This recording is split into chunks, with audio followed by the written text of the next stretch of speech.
maupay na aga mga idol. Dati mga idol nung pumupunta ako dito, napakahusay ng kalsada na to. Ngayon no, giba-giba na. So kaya pala may daan dyan sa kabila.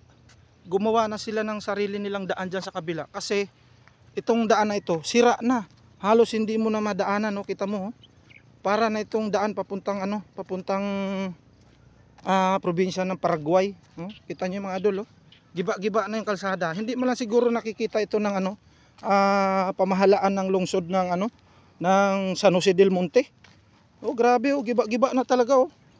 Oh. Kahit sino ditong dumaan, kahit kalabaw, mahirapan dumaan dito. Gumawa na ng sarili ng daan 'tong mga nakatira dito, oh. Ayan mga idol, oh. Kita nyo? Kaya ko naman to nakunan kasi dumaan kami rito, walking kami, go to Grotto Vista. Nag-shortcut kami dito, dito kami dumaan, walking kami para makahanap ng venue ng gagawa namin ng content. So ngayon nadaanan namin tong lugar na to. Oh, grabe talaga, oh. Kita nyo yan, oh. Sira-sira na. Tingnan mo yung mga drainage. Pag may nadaan dyang matanda, sigurado bukas na kabaong na yan. Oh, kita nyo mga idol, oh. Hindi man lang magawa ng paraan to ng no? No, ayan, oh. Grabe talaga ang natin. Alam nyo na, very hectic ang mga schedule siguro nila, busy. Pag ito umabot ng tag-ulan, sigurado ang mga dadaan dito, sigurado pag mga sasakyan nila, sigurado putik-putik. Oh, grabe naman, oh. Pero dati talaga itong daan na ito, dumadaan na ako rito. Ganito na talaga to, since pa talaga hindi nagagawa tong kalsada na ito, ganito na talaga siya. Very very lubaks-lubaks. Ayan, oh, kita niyo yung mga nagmumotor, oh. Oh, dumuduyan-duyan yung mga nakamotor, oh. Kasi sobrang lubak, pero okay yung lubak niya, malalaki. Hindi ganong lubak na maliliit. Dito kami napadaan, oh. Going to kami mga idol, going to Grotto Church kami. Pupunta kami ng Grotto simbahan para kapag-ngilay-ngilay. Marami dito yan, oh, yung ganyan. Yan, oh, yung tae ng Cubs, tae ng Kalabaws. Yan mga idol, lalakad-lakad kami rito.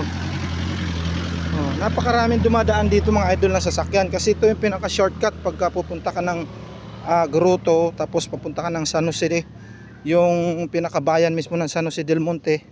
Ito yung pinaka shortcut, mas mabilis dito dumaan compare mo dun sa kabila.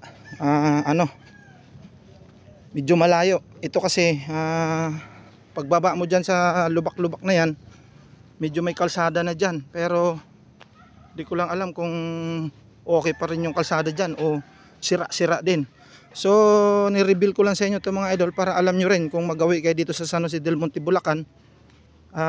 Ito yung pinaka shortcut. Pupunta ka ng, kunyari galing ka ng San Jose, tapos pupunta ka ng kay Pian Road. Ito yung pinaka shortcut ng papuntang kay Pian Road, no? Ayan, oh, kita nyo mga idol, di ba? Napakalawak na lubak-lubak. Ayan, kita nyo naman, pero marami talagang dumadaan dito. Tapos dyan sa baba na yan mga idol, meron dyan swimming pool, meron dyan resort, yung Villa Antonio Resort. Dyan yan siya, sa na yan, sa lugar na yan. Marami talagang dumadaan dito kasi nagso-shortcut sila, di ba? Ito yung ito yung kung tawagin Tagos papuntang barangay kay Pian Road, yung kalsada na yan mga idol. Di ba, para alam nyo na, at least kahit papaano malalaman nyo to.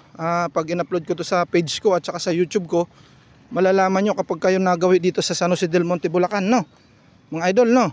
Ayan, no, nakita nyo yung ayan, no, Villa Antonio Resort, yung may bilog na yan, Villa Antonio Resort yan, di ba? Yan, no, kapunta lang kayo dito, maganda na, di ba? Ito yung entrada ng papasok ko na sa lubak-lubak talaga. Yan, kasi yung kabila na yan, kalsada na yan, oh. Yan lang talaga, itong way na talaga na to ang medyo malubak. Pero grabe na talaga yung lubak dun sa kabila. Di ba mga idol? Yan. Oh. Hindi na to lubak-lubak. Oh, kalsada na to rito. Yan dyan, BSU Village yan. Subdivision yan.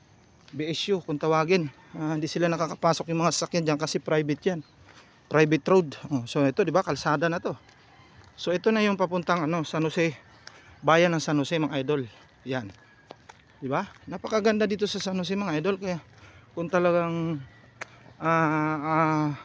manirahan ka dito, napakaganda dito. Malamig, medyo bundok-bundok. Pagka tag-ulan hindi ka argabyado dito sa sa baha kasi mataas tong lugar na to. Marami kami dito mga alagang mga baka. Ayan ang daming baka rito. Kaya pagka gusto niyo ng ebak ng baka na nyo, marami dito yan mga idol. Yan, maraming bakahan dito. Yan. So hanggang dito na lang po ang video ko mga idol ha. Salamat.